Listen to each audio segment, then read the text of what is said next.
Bear Nation, how we doing? It is your host Rob Napoli, and I'm excited. We last week you heard the first part of the podcast recording with Ronnell Richards. Ronnell is my guy, and when we started on the podcast, we just vibed out on so many different things. We wanted to break it up into two parts. The first one is really about what he's doing with business and bourbon, his entrepreneurial journeys, and the lessons he learned.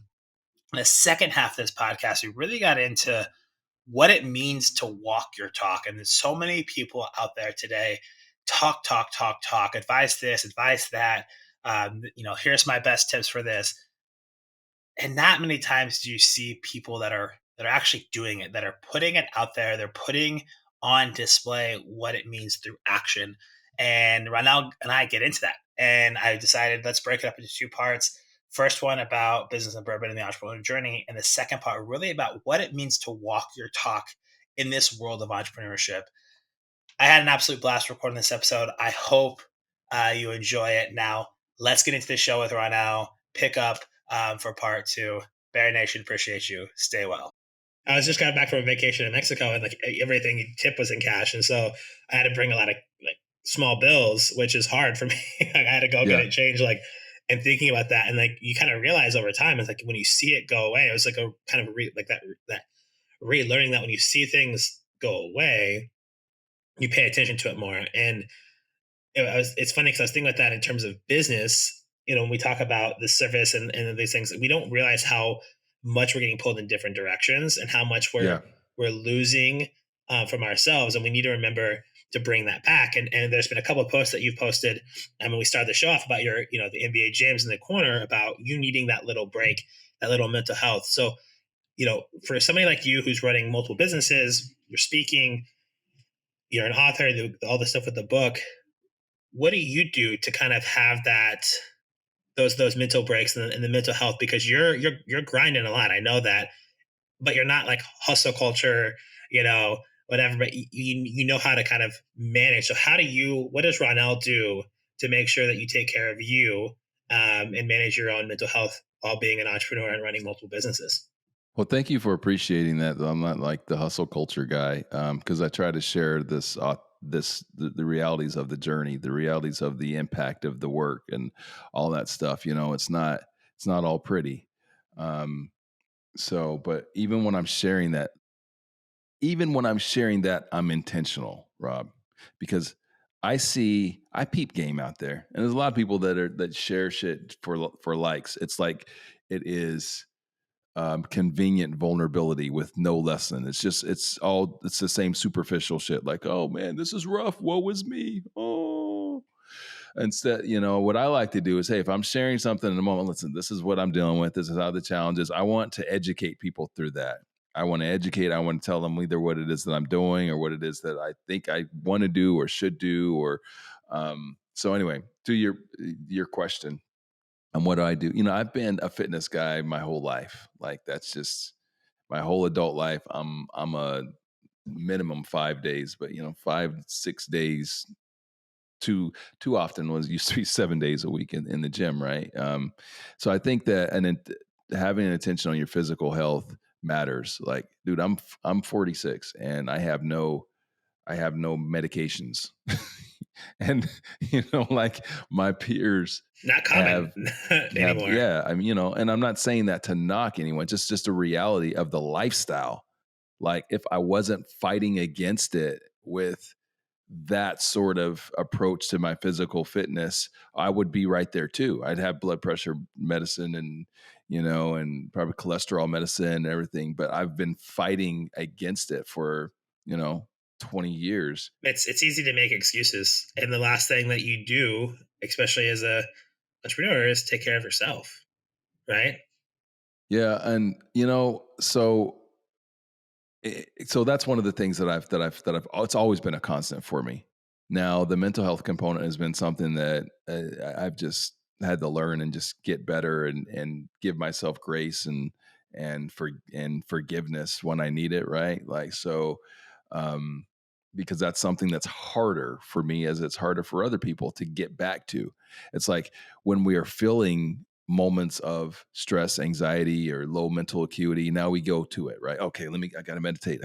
But really, just like the physical training, that has to be part of the practice, like all the time, to prevent you from having those moments of, high stress, anxiety, or low mental acuity. Like, for doing the things, um, doing that as part of our regular routine, that's how we train our mind to be able to handle those things. So, like, that has been a constant thing for me. I've been a practitioner of meditation for over a decade. I'm into, massage and everything for probably 15 years. And there are times I get away from it. And the advice I would give people is, just when you do, just don't beat yourself up. Just start it again. Because what happens is we beat ourselves up. And we're like, oh man, gosh, just recognize, okay, this is where I'm at. I'm feeling this kind of way. This is real. Okay, let me do something to kind of to take action, and then just kind of build that routine again. So I think overall, Rob, it's really about being honest and real with yourself about these things that come with this lifestyle. And then, doing your best to be intentional. Oh, supplements too. I have a regular supplement routine. Um, so like, immunity is big. It's big. It's big, because if you're sick, you can't. And I'm a baby when I'm sick. So if I'm sick, I Me can't. too. My wife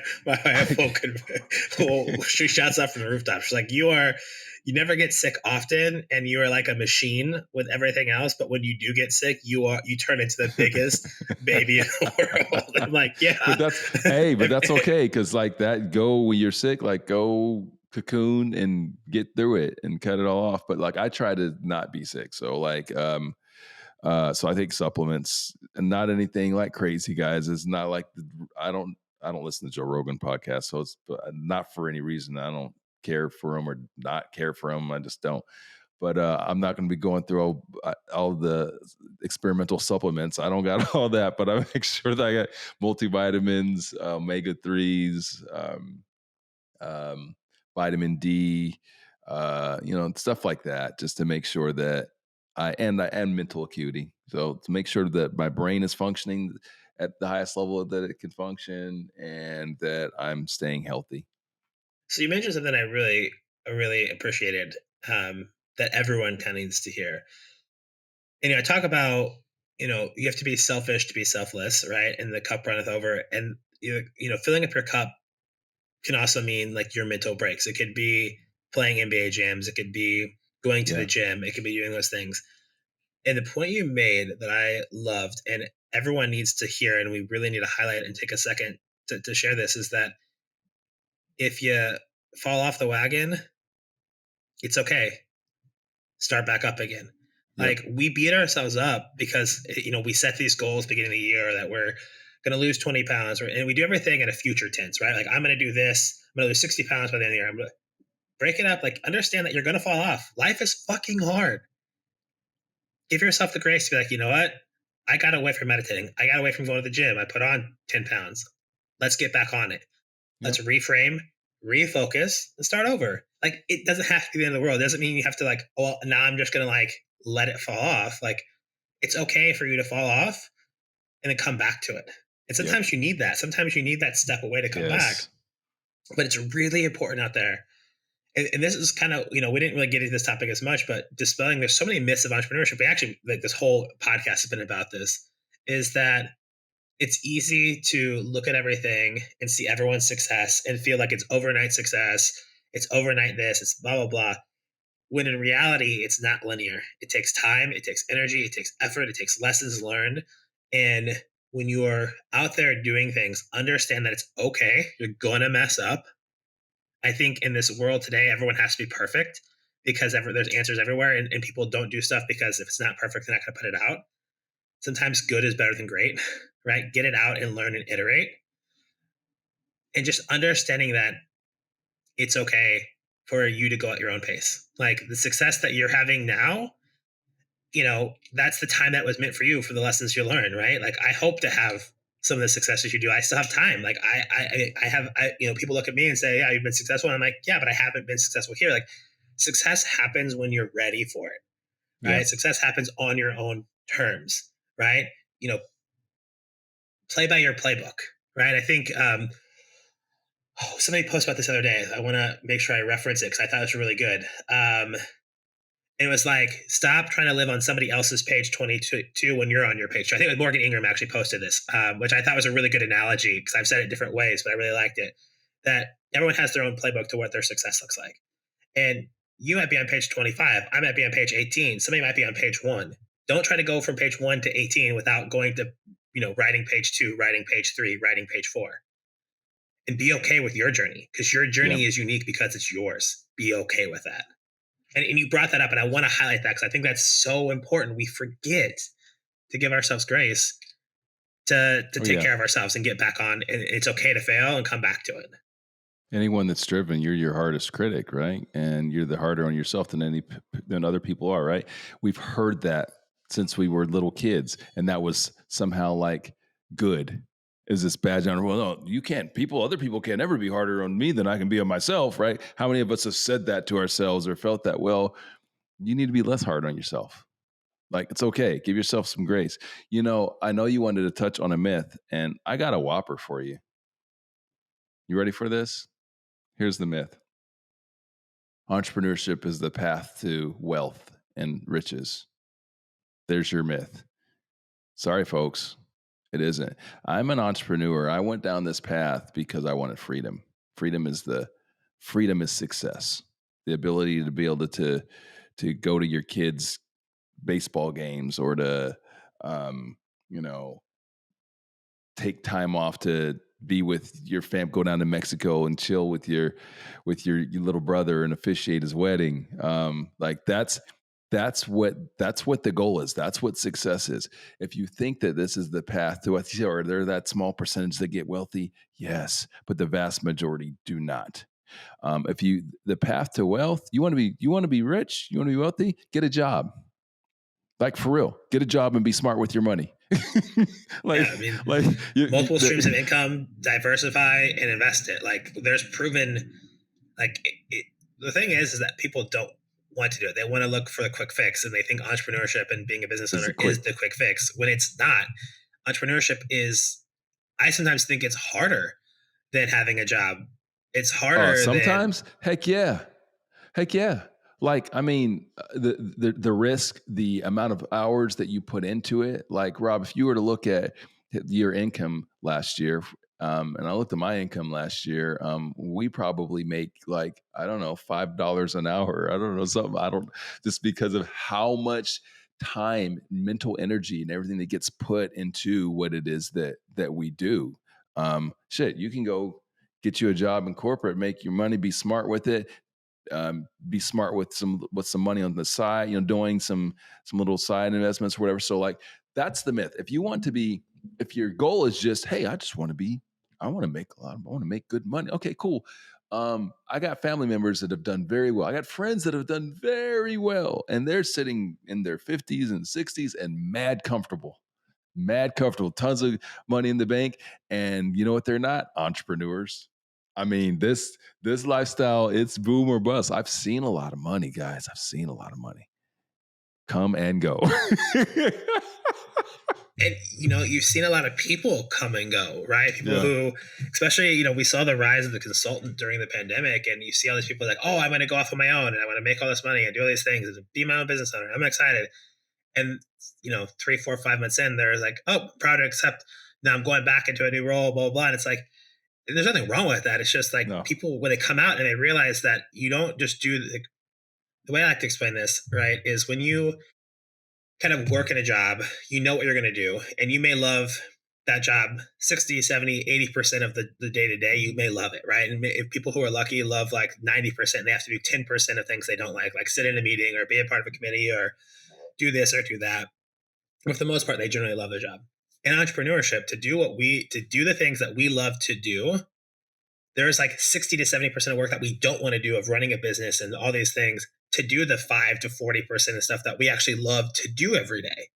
And Yeah. people don't realize that when you become an entrepreneur, it's not like you're doing the thing you love all the time, because you have to chase down money, you have to put together proposals, you have to do all these things. The things you don't love to do is that you can do the 5 hours a week of the things you love, or the 10 hours a week of the things you love, or the 20 hours. And so until you get into it, you don't realize it. And it's something that you have to Yeah. understand with eyes wide open, that you do this for a hundred other reasons than make a lot of money. I mean, you can, if you get lucky and the right things happen, you can make really good money, but it's a Well, different path and and Rob, road. even the goal of what I view entrepreneurial success really is like that to me, it's freedom. Like that's what it's about. Even that is not for everyone. It is not. Because, I just told you guys about the positive side of freedom. Oh, get to go down to Mexico when I want to go. I want to go. Here's the downside of freedom is that you also have the freedom to do whatever you want to do. Okay, think about that. The upside is you have the freedom to do whatever you want to do. The downside is you have the freedom to do whatever you want to do, right? Like it's all on you. It's on you, bro. So like, at the end of the day, if that call doesn't get made, it's on you. Do you have the discipline? Do you have the discipline? Do you have the consistency? Are you willing to put the structure in place and hold yourself to a structure? It's one thing when you're in an environment where they provide the structure for you and the framework and say, okay, boom, this is what you do. And people thrive in that. What if you have none? You have no framework, you have no structure. That's all on you. Most people are not built for that, and that's okay. So before you decide you want to start to walk in these shoes, you got to really think about, okay, who am I? And what I tell people is like, listen, there's not one way. There's not one way to entrepreneurial success. And I think the vast majority, like with a huge number, like maybe 90%, I'm just throwing it out there. Maybe 90% of the people that get into entrepreneurship should not be in entrepreneurship in the way that Rob and I am. You should be like, hey, I have a job and then I have a thing that I do on the side. And that's cool because that thing that you do on the side can be building some great money and build some and really supplement your lifestyle and help create a great life for you and your family. But like this all in thing, it is it is for very few people. 100%. And it's something so, it's something that I see all the time and talk to people about. Like, you know, there are people that I talk to that have side hustles. It's like, that's an awesome side hustle. Like, that does this thing. Like, well, I want to make it your thing. It's like, well, if you want to make it your thing, you got to go jump all in. Well, no, I'm going to wait till it gets big enough and then I'm going to make the switch. It's like, then you're not all in. Like, that defeats the purpose. Like, you have to, got to take that jump. And I think that's something that it's okay. It's okay that this isn't for everybody. Yes. Like everyone has, it goes back to everyone has their own path, and each journey is unique because it's yours. Like only Ronnell Richards can walk Ronnell Richards' path. I can walk a similar path, but I'm walking Rob Napoli's, right? And it's not the same. It's never gonna be the same, based on where we live, based on how we were raised, based on our background, based on all these different things. Your journey is going to be different than mine. We can walk the same similar path. We're going to have so many different experiences, different things happen, that it's a unique journey. And people out there need to stop trying to compete against everybody else and like benchmark here. So I want that. I'm going to go do that. Like live your own path. You can use those things to motivate you and do these things, but you got to live your own path. And it's Yeah, no doubt.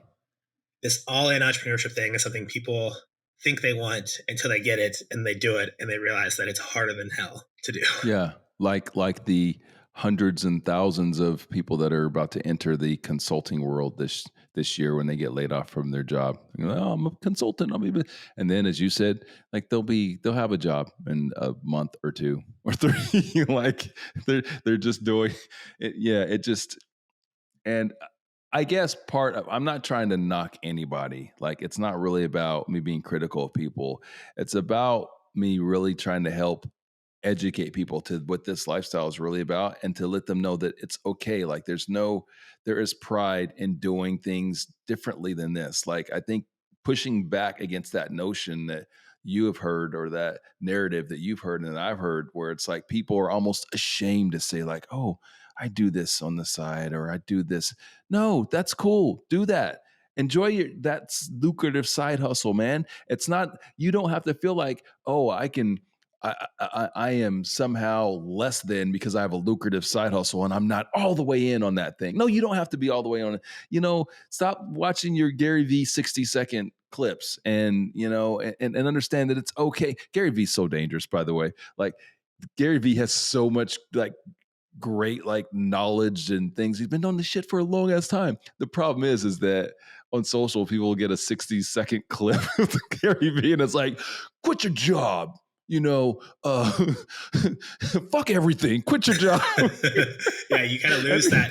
There's and he might context. have said something for an hour before that, like educating me with it, but I get it. That's part of the game. It's part of the hustle. But we're all like, we all are just bombarded with that sort of marketing and hustle culture stuff and entrepreneur, what I call entrepreneur porn, which, by the way, guys, another story. There's a failure. Entrepreneur porn, which I copyrighted 3 years ago because we've been using it forever, and then I almost got sued. So this is this is something you learn, and you can put a lot of energy into something, and then you can come to a point to where you have to let it go. So entrepreneur story. Thank you, entrepreneur media. You guys, they think they own everything with the word entrepreneur. So like they have, big Madison Avenue law firms that are on retainer. And so they came to us and said, to my attorneys, and said, and wanted to challenge it, and they wanted to potentially go to court and all this stuff. So I had to come to the decision that, well, all this money we've invested in it and everything, even though we created it, we got to let it go, because apparently everything with entrepreneur in it, they own. So thank you guys. Screw you guys, whatever. But all right. That's a business lesson, guys. Shit's going to happen sometimes. Shit is going to happen. And I think that you kind of made a point that I think is really be really understanding of, is like the hustle culture and all this stuff, and the work-life balance. And I think a lot of people out there talk a lot about work-life balance and how they want it, whatever. And work-life balance is whatever makes sense for you. If you're a sprinter, like I run in sprints, like I do things in sprints. So I hustle, stop. My wife is more of a marathon. She works longer hours and then she takes longer breaks, right? Like however it works for you, make it work for you. Like we still hustle, we still grind, we still do these things, but we also know when it's time for us to take that step and like go decompress, go to the gym, take a week off to go to Mexico. Like understand that you build those balances in for you. And yes, when you work in a structure at a job, they kind of do that for you, which is helpful. But if you're in this entrepreneurship game, you're doing these things, it's okay to hustle, but also know when you need to slow down, when do you need to take time for yourself, when to have those breaks. Work-life balance is whatever you want it to be, what works best for you, your body, and the way you work, right? And I think that, you're talking about the entrepreneur power and hustle culture, like that's it. Like understand that Yeah. whatever works best for you is going to be what you need to do. Well, don't get it twisted. Like, you and I, we hustle, we grind. I don't love the term hustle just because there's not a lot of substance to that, right? Like think about it, like hustlers in the street and everything. There's not a lot of service. There's not a lot of long term. That's not a long term thinking type of term, right? Like it's like I got to get it right now, got to get it, and that's not what's going to fuel your success long term. Which is that's what we care about. But when I push back against that, it's not that there aren't times for you to hustle and grind, because we do. But it's really the romanticizing of it that I push back against. It's like people think like their whole life should be like a YouTube football about to run on the field video, right? Like, and so it's constant like, oh, it fired up, oh yeah, hustle, let's do. What they're not saying, think about football. You're a football player, like that moment that you're about to get on the field and the coaches are there giving a speech and yeah, let's go, we're gonna run through, we're gonna kick their ass. That's like 0.2% of the time that you spend dedicated to being successful at football. 85% of it is training and practice and develop, like this not sexy stuff. So hustle culture is about like amplifying all the sexy stuff and not bringing attention to the not sexy stuff that's really going to fuel your success. 100%. I love that. So I think that's a great kind of transition point to the last thing I want to talk about, which is what's behind you if you're watching, and what I have in my hand, the Shut the Hell Up and Sell. Um, I remember we talked, and I was like, "Man, you need to write a book." And you were like, "I've been thinking about putting it off for a long time. Why now? Why did you feel now is the time? What do you hope the impact of the book is going to be for those out there listening, and why should they go pick this book up? Anyone listening is an entrepreneur or in sales or any part of your life, why should they go pick up this book? So this is called a callback. If you guys are in the movie industry, this is a callback. I'm going to bring you back to how we started this whole conversation, this whole podcast on service, right? And serving your community, serving your audience in business. That's why it was another way for me to serve my community, serve my audience. So the path to starting a book or writing a book, one of the reasons I didn't want to write a book years ago is because who am I writing it for? Like, I felt like if I was wanting to before I built this network and this community and this business, I was thinking, okay, I've got all of this stuff in my brain. I want to share with the world. Like, I got all this stuff, and I want to do some consulting. I want to do all this stuff. So how do I get this out to the world? So what a lot of people do is they're like, okay, I'm gonna write a book. I said, nah, I'm gonna do video content. I'm gonna do podcasts. Because I felt like these were better mediums for me to expose people to more of me, right? Like, you can see my expressions, you can see how I communicate, you can see, and you can connect with me and relate to me in ways that you simply can't in a book, right? You can connect and relate, and I'm real, I'm tangible. And so that's what I did to start to build the community and the network. And then guess what? We built this global community and global network. And then I came to the point of, okay, now it's time to write a book because I have the network. A lot of people, they start with the book first. They have, who are we writing it for? Like, you don't have a network, you don't have a community, so like you end up just writing a book really for yourself. But I wrote the book because this is another way that I could serve the community. It was time. And what I learned through the process of writing the book is that, wow, this shit is powerful. Like, I'm able to communicate now that I have an audience. You got to get an audience first. People that want to actually give a shit about what comes out of your mouth. Now that I have the audience, now I'm able to communicate with them in the long format that allows me to get really deep, much deeper than video and podcast, and really break down concepts. So what I learned through it is like, yo, I'm able to serve in a whole nother way and make bigger impact. I made impact, but now I can make impact in a bigger way. So like, that's why I did it. That was the process to it in terms of why I decided to do it, when I decided to do it, time, and why I thought the timing was right. And so far, it's my what I had thought has proven to be correct. Like, people are really vibing and people are digging it. Like, dude, if I would have came out with a book 6 years ago, like, probably would have just been my mom and my family getting the book, and I probably have like a couple hundred boxes in my basement with books. Well, I'm excited you wrote it, and I loved it. And there's a lot of lessons for anyone in a stage, whether you're a seller or an entrepreneur, somebody that is. I think anyone that's really client facing, there's some really great lessons in here on how to really have conversations with people and how to be of service. And my favorite chapter is chapter 4, the Gold Watch. I love that that story. I love the lessons from it because it's about so many things. There's multiple lessons depending on how you read it and like what you take away. So I'm really excited, and I'll make sure to link the book in the show notes. So if you want to pick up a copy, please do. Ronnell, thanks so much for giving me so much time. As we started this podcast off, we can really chop it up. I wish we were in person because if we were in person, good Lord, who knows how long we would go and the type of content we'd be creating. And I feel like we'd have dapped it up at least 15 times on different points. Like I would, like there's like my hands are like shaking because I want to like go through the screen like, yo, my guy, like totally like, that's the shit that I miss. But I appreciate you for being a part of the Bear Nation, join the podcast, and I'm really excited to collaborate more in 2023. I'm excited for Business and Bourbon events. I'm excited for the continued success of your book and the impact that you continue to make. So thank you for being somebody who is authentic and real and vulnerable and share those lessons, and your intentionality really always comes through in every time we talk. So I appreciate you for being a part of it, my guy.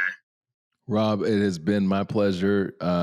Man, you name the time and place, I'm always there. So you're one of my guys. So anytime I can be of service, anytime I can be part of something that you're part of, dude, I'm there. Not even a word. So thank you. You bet, my guy. So where can the listeners find you? What's the best way to get in touch with you so they can learn more? Shout out your Well, links, social, website. What's the best place? the first place I want to tell you guys to go is to businessandbourbon.live. Go to businessandbourbon.live, become part of the community. It's free. That is the way that we distribute everything, like all of our information, and you'll know when the events are, where I'm at, what's going on. You'll get tips and tricks and all that good stuff, the advice. And so I always want to direct people there first, because while we have a really strong social media presence, I like to be able to communicate directly to the people that want to hear from me, without depending on social media platforms to distribute it. So go there. After that, go check out shutthehellupandsell.com, where you can grab a copy of the book. You can check out the podcast featuring your boy Rob. And that was a fire episode, as you guys can imagine. If you've enjoyed this, you will also enjoy that. So make sure you check that out. You can get links to that on our website. And then last but certainly not least, go to LinkedIn. Go to LinkedIn, follow me, Ronnell Richards. I'm the only Ronnell Richards on there. So so even if you spell my name wrong, it probably will come up, hopefully. You can't miss it, right? Business Bourbon. It's right there in the tagline. I'll make sure to have all these links in the show notes. So all you have to do, click the show notes, check it out, follow my guy right now. And he means it when he talks about service. Like if you want to have a call, if you feel like he can be of value to you, and you say, "Hey, Rob told me to call," he'll pick up the phone. It's not one of those bullshit things. Like, just let me know, and I'm happy to have a conversation with everyone. And you know that they never get back to you. Like my guy will. So, Ronnell, thank you so much for being a part of it today. I appreciate you. Can't wait to see you again in real life. Thank you so much, Bear Nation. Appreciate you tuning in. Until next time, stay well and rise up. Bear Nation, thanks for listening to the Bare Necessities of Entrepreneurship. If you enjoyed this episode, please subscribe and leave us a review.